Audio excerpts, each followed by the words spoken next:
for a content creator, for a podcaster, people that are trying to get their voice out there, where do you recommend that they start with AI? What do they start doing to employ it to make their lives easier? Well, so it depends on your organization. It depends on your goals, depends on your industry. The best place to start is probably with ChatGPT. It's very simple. Only 15% of the world has actually heard of ChatGPT, by the way. So Did you say 50 or 15? 15, 1 5. Wow.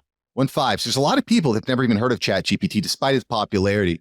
But ChatGPT is a great place to start because simply using it as an assistant or an advisor can make you very dangerous. So I'll give you a perfect example. Using it to formulate ideas. So let's say, for example, you're stuck on a project, you're not exactly sure where to start, and you could just ask, hey, ChatGPT, I need to land 10 clients for my business. I want them to be local to the Fort Lauderdale area. Where should I start? And of course, you explain to ChatGPT what your business is, who you're looking for. ChatGPT will give you 20 different businesses, 50 different businesses, 100 different businesses in your local area. It'll give you emails. It'll give you websites. It'll give you a great place to start your outreach. It'll even give you a script. So, just using it as a way to solve the problems that you run into on a day-by-day basis is a really good place to start. And as you get more familiar with it, as you get more comfortable, you can even start to automate ChatGPT into your everyday systems. It's an open AI software, so you can start to integrate it automatically using simple programs like Zapier, which are very popular. So you can get dangerous with ChatGPT. I think it's a really good point to kind of compare AI to other forms of technology. You were talking about, the vehicle and what that did to horses, or how we were, commuting and how we were traveling in the past. And I think the real winners are going to be the folks that, as I mentioned before, they adapt, they accept it, but they find out the human element. Where does the human interaction really come into play with AI, and how does that 10x what it already is? And you kind of mentioned that, using it to start brainstorming. And the limited use that I have with it is very similar. I don't, type something into ChatGPT and just copy and paste it. It's usually, I've used it to prepare for podcasts. I've used it to create lists. Like I did a solo episode a couple of months ago about, the top 10 reasons why businesses fail. And so I type that into ChatGPT. I start there, and then I add my experience to it. And I think that's where people can really benefit from it. Are you on the same page with me with that, where you think that it's not in the current phase, the current stage, where it's a copy and paste type system? Yes and no. Yes and no. I love it for the idea formulation. If I'm launching a new show for a client, for example, I'll do my keyword research. I'll look for search research, volume, competition. I'll give that information to ChatGPT and I'll say, hey, give me 50 potential titles. And out of those 50, I'll pick 2 or 3. And I'll say, let's expand on these. Give me another 50 for these 2 or 3 and continue to break those down. Historically, just coming up with creative names for shows is very, very difficult. ChatGPT just makes it much, much easier if you know the right criteria. The flip side, though, is there's a lot that you can do. This is something I'm looking at very closely. I'm speaking to several different developers on softwares that can scrape profiles. Let's take LinkedIn, for example. You could scrape the LinkedIn profile and then use that information to create custom DMs and custom emails to reach out to. So it could be something like, hey, Alan, love the business podcast that you've produced. It looks like you're helping business owners and creatives and startups. This is how we can work together.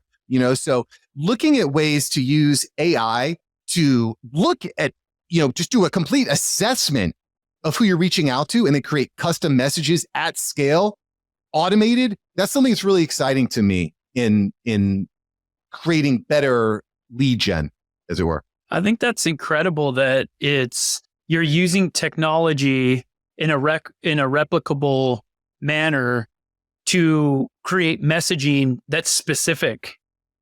And for somebody like me that gets spammed quite a bit, especially on LinkedIn, with those, you can tell they're just canned emails or canned messages that they just blast them out to everybody.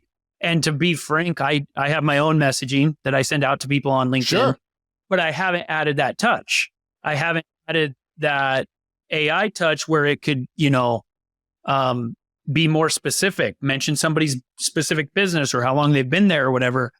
And I think that's a really interesting variation. I just want to say, if you're not doing a direct outreach, you're doing something wrong. You're being negligent. So the fact that you're doing that is great. The question is, if your open rate or your response rate is, let's say 5% now, well, maybe that AI customization brings you up to an 8 to 9 to a 10%, which is a big deal in your lead gen. That's awesome. Shifting gears just a little bit, how are you using AI with the consulting portion of your business? So how do you mean as far as the consulting? How do you mean by that just question? Kind of on the advising side, helping other businesses, like things like that. Typically how I'm working with business owners, I'm working with people that are in podcasting and media production because that's what I know.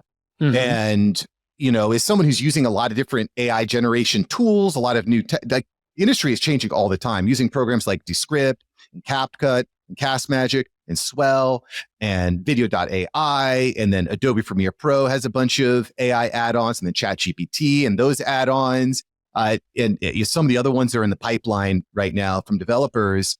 What I really focus on is, how do we automate this podcast as much as possible? How do we create? Because at the end of the day, a lot of podcasts fail. People say, oh, everybody has a podcast. Well, not really. There's actually only a few 100,000 that are in everyday regular production. So there's actually not that many shows out there. And the reason for that, Alan, is because people underestimate the amount of work that it takes to put into it. Yes. And that's the problem that I aim to solve, is say, hey, how do we cut out all the friction? How do we make it easier? I'll give you an example.